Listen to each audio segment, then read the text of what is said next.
ராதி கிருஷ்ணா. சுக மகரிஷி சந்திரவம்சத்தை வர்ணிச்சிட்டு வர்றார். போன பகுதியில் மன்னன் யயாதியோட சரித்திரத்தை கேட்டோம். தொடர்ந்து மகரிஷி சொல்கிறார். பரீட்சித், இனி நீங்கள் பிறந்த பூர்வ மன்னனோட வம்சத்தை சொல்கிறேன் கேள். இந்த வம்சத்தில் குலத்தோட பெருமையை விளங்க வச்ச பல ராஜரிஷிகளும் பிரம்ம ரிஷிகளும் தோன்றியிருக்காங்க.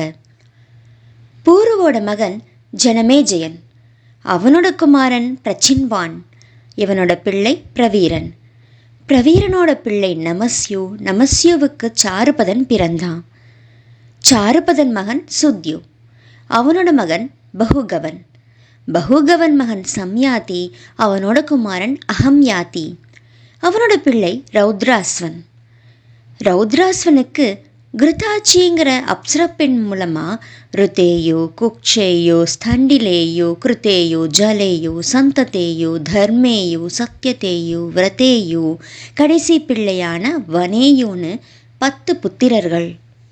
அகில லோகங்களுக்கும் உயிரான முக்கிய பிராணன்கிட்ட இருந்து 10 இந்திரியங்களும் தோன்றின மாதிரி ரௌத்ராஸ்வனுக்கு இந்த 10 புத்திரர்களும் தோன்றினாங்க. ருதேயுவோட பிள்ளை ரந்திபாரன், அவனுக்கு சுமதி, துருவன், அப்ரதிரதன், இப்படி 3 பிள்ளைகள் பிறந்தாங்க. அப்ரதிரதனோட மகன் கண்வன், இந்த கண்வனோட மகன் மேதாதிதி, இவன்கிட்ட இருந்து பிரஸ்கண்பன் முதலான அந்தணர்கள் பிறந்தாங்க. சுமதிக்கு ரைபியன் பிறந்தான். இவனோட மகன்தான் மிக்க புகழ் பெற்ற துஷ்யந்தன். ஒரு சமயம் தன்னோட சின்ன படையோட வேட்டையாட போன துஷ்யந்தன் தற்செயலா கண்வ முனிவரோட ஆசிரமம் இருக்கிற இடத்துக்கு போனான். அங்கே இவள் திருமகளா இல்லை தேவமாயையாங்கிற மாதிரி தன்னோட மேனி காந்தியால் அந்த ஆசிரமத்தையே பிரகாசிக்க செய்துக்கிட்டு தனிமையில் அமர்ந்திருக்கிற ஒரு அழகான பெண்ணை பார்த்தான். காதல் மயக்கம் கொண்ட துஷ்யந்தன் சிரிச்ச மாதிரி இனிமையாக கேட்டான். செந்தாமரை பூவிதழ் மாதிரியான அழகான கண்களை உடைய நீ யார்? யாரோட பெண்? மக்கள் நடமாட்டம் இல்லாத இந்த வனத்தில் எதுக்காக தனிமையில் அமர்ந்திருக்க? நீ நிச்சயம் அரசகுமாரியாக தான் இருப்பன்னு எனக்கு தோணுது. ஏன்னா பூர்வ வம்சத்தவர்களோட இதயம் ஒரு காலம் நெறித்தவறி செல்லாது. வீரரே, நீங்கள் சொன்னது உண்மைதான். விஸ்வாமித்திரரோட புதல்வி நான். என்னோட தாயான மேனகைங்கிற அப்சரஸ் என்னை வனத்தில் விட்டுட்டு போயிட்டா. என்னை எடுத்து வளர்த்த கண்வ முனிவர் இதெல்லாம் அறிவார்.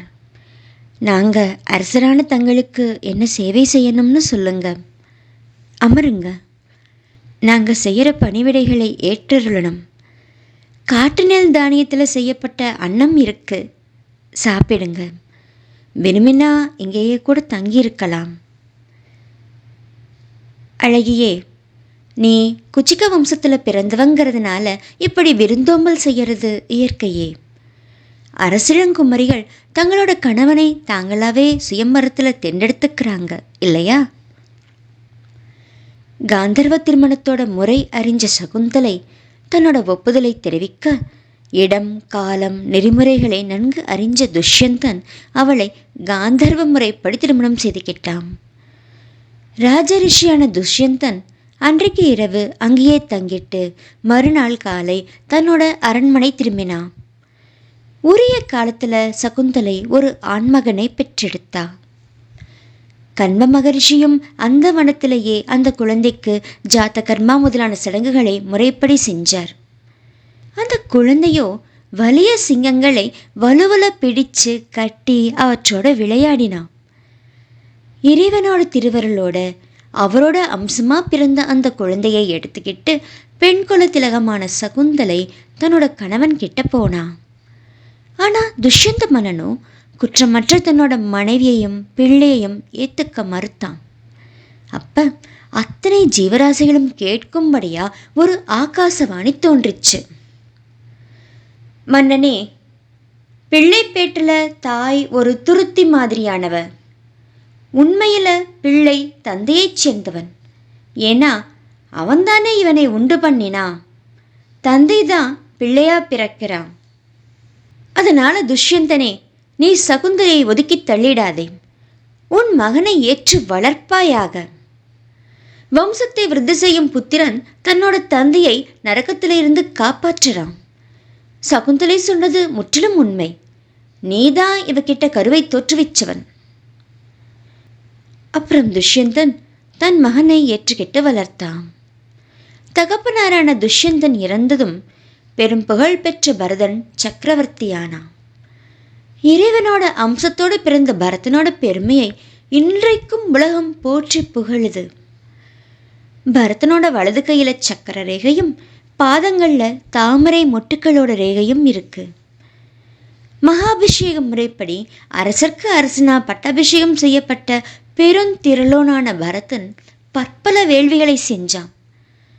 மமதாவோட மகனான தீர்க்கதமஸ்ங்கிறவரை புரோகிதராக கொண்டு கங்கை தோன்ற இடமான கங்கோத்ரியில இருந்து கங்கை கடல்ல கலக்கிற வரைக்கும் இருக்கிற கங்கை கரைகளில் 55 அஸ்வமேத வேள்விகளையும், யமுனை தோன்ற இடத்துல இருந்து பிரயாகை வரையிலான யமுனை கரைகளில் 78 அஸ்வமேத வேள்விகளையும் செஞ்சான். இந்த வேள்விகளில் ஏராளமான செல்வங்களை தானமாக கொடுத்தான். தூய்மையான புண்ணிய இடத்துல துஷ்யந்தன் மகனான பரதனால வேள்விக்கான வேள்வித்தி உண்டாக்கப்பட்டது. அப்படி வேள்வித்தி தோற்றுவிக்கிறப்ப 1000 மந்தினர்களுக்கு ஒவ்வொருத்தருக்கும் 13,084 பசுக்களை தானமாக கொடுத்தான். இப்படி மன்னன் பரதன் அந்த வேள்விகளை 133 குதிரைகளை யுபஸ்தம்பத்தில் கட்டி வச்சு 133 அஸ்வமேத வேள்விகளை செஞ்சு அத்தனை தேசத்து மன்னர்களையும் வியப்பில் ஆழ்த்தினான். இந்த வேள்விகளால பரதனோட புகழ் எங்கேயும் பரவிச்சு. அப்புறம் உலகியல் மாயையும் தேவர்களோட மாயையும் ஜெயிச்சு உரிய காலத்துல உலகநாதனான பகவானை அடைஞ்சான். அந்த வேள்விகளில் செய்யக்கூடிய கர்மங்களில் ஒன்றான மஷ்னாரம்ங்கிற மேன்மையான கர்மாவில் நல்ல கருப்பு நிறமுடைய வெண்மையான தந்தங்கள் உடைய தங்கத்தால் நல்லா அலங்கரிக்கப்பட்ட சிறந்த 14 லட்சம் யானைகளை தட்சிணை தானமாக கொடுத்தான்.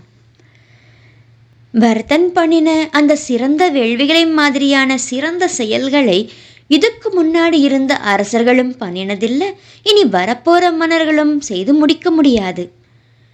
இதுவரைக்கும் யாராவது விண்ணுலகை தொட்டிருக்காங்களா? அந்த மாதிரி தான் பரதன் 8 திசைகளையும் வெற்றி கொள்றதுக்கு போனப்ப அந்தணர்கள் கிட்ட பகைமை கொண்ட கிராத்தர்கள், ஹூணர்கள், யவனர்கள், ஆந்திரர்கள், கங்கர்கள், கசர்கள், சாகர்கள், மிளைச்சர்கள் முதலான தீய மன்னர்களை கொன்றொழிச்சான்.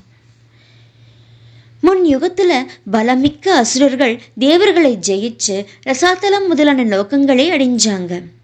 அப்ப அவங்க தேவ பெண்களை வலுவுல ரசாதலத்துக்கு இழுத்துட்டு போனாங்க.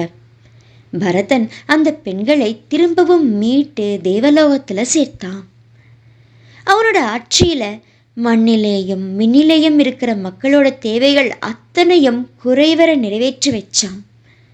அவன் 27,000 வருட காலம் ஒரு குடையின் கீழ் அமர்ந்து 8 திசைகளையும் ஆண்டுட்டு வந்தான். பரதன் 8 திசை பாலகர்களையும் மிஞ்சிற தன்னோட பெரும் செல்வம், ஒரு குடை கீழ் அமர்ந்து செய்கிற அரச போகம், எங்கேயும் தடையில்லாம போகக்கூடிய செங்கோன்மை, இந்த உடல்ல எங்கிட்டு வர்ற பிராணனான உயிர் எல்லாமே மெய் மாதிரி காட்சியளிக்கிற பொய்னு உணர்ந்து இந்த உலகியல்ல இருந்து ஒதுங்கிட்டான். பரீட்சித், விதிர்ப்பதேச மன்னனோட புத்திரிகள் 3 பேரும் பேரரசனான பரதனோட மனைவிகள். அவங்க தங்களோட கணவர்கிட்ட பேரன்பு கொண்டிருந்தாங்க. அவங்களோட குமாரர்கள் தனக்கு நிகரானவங்களா இல்லாததை பார்த்த பரதன் மனைவியல் கிட்ட தன்னோட எண்ணத்தை சொன்னான். எங்க கணவர் தங்களை ஒதுக்கிடுவாரோன்னு பயந்த அவங்க அந்த குழந்தைகளை கொன்னுட்டாங்க. இப்படி அவனோட வம்சம் அழிஞ்சப்ப தன்னோட வம்சம் விளங்க மருத்சோமங்கிற வேள்வியை பண்ணினான். இதனால மகிழ்ச்சி அடைஞ்ச மருத்தேவதைகள் பரத்வாஜன்கிற ஒரு பிள்ளையை அவனுக்கு கொடுத்தாங்க. ஸ்ரீமத் பாகவத மகாபுராணம் 9வது ஸ்கந்தத்தில் 20வது அத்தியாயம் முற்றிற்று. சர்வம் கிருஷ்ணார்ப்பணம்.